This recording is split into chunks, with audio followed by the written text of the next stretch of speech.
Okay, so far we now know that electricity can make magnetism and that magnetism can make electricity.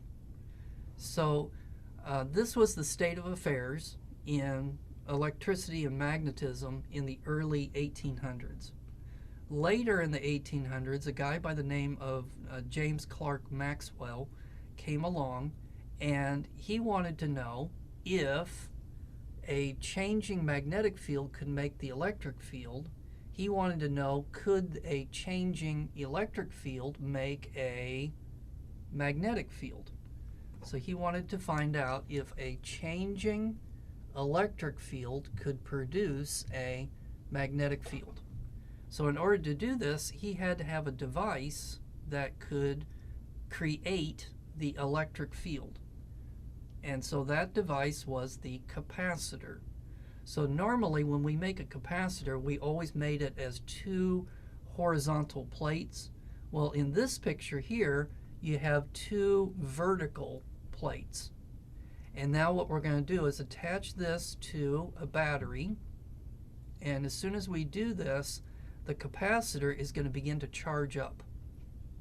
And I need to make it look like that picture there. So let me make this one longer. So negative charges are going to come out of this side over here, and they're going to appear on this plate. Now, in order to conserve electrical charges, though, positive charges have to appear on this plate over here.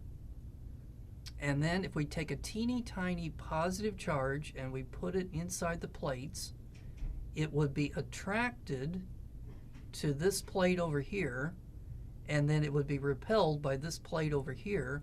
So here is the electric field that develops inside the parallel plate capacitor. So now we've got our electric field.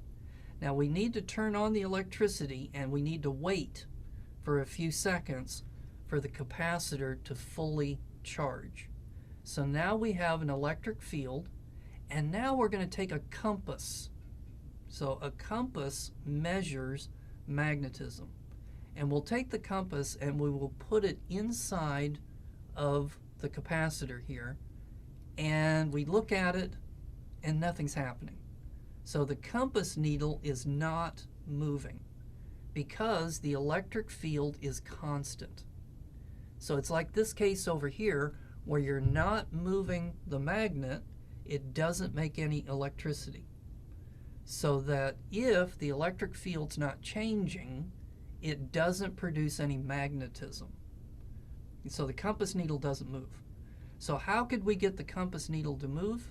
We're going to take out the battery and then reconnect the wire somehow so that the capacitor now can discharge.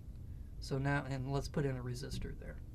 So we'll put in a resistor, and now the capacitor is going to be start to discharge its charge, and in doing so, the electric field is going to get weaker and weaker and weaker.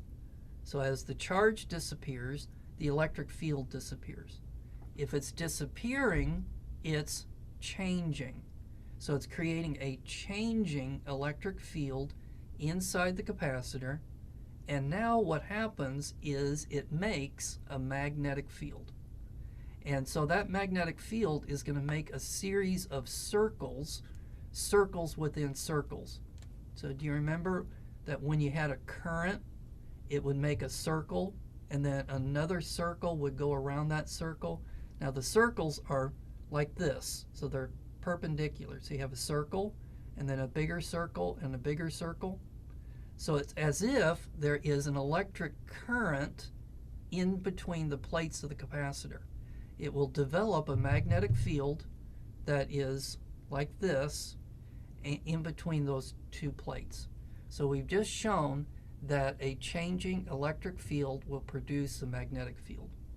So I actually wanted to try this one time to see how spectacular it was.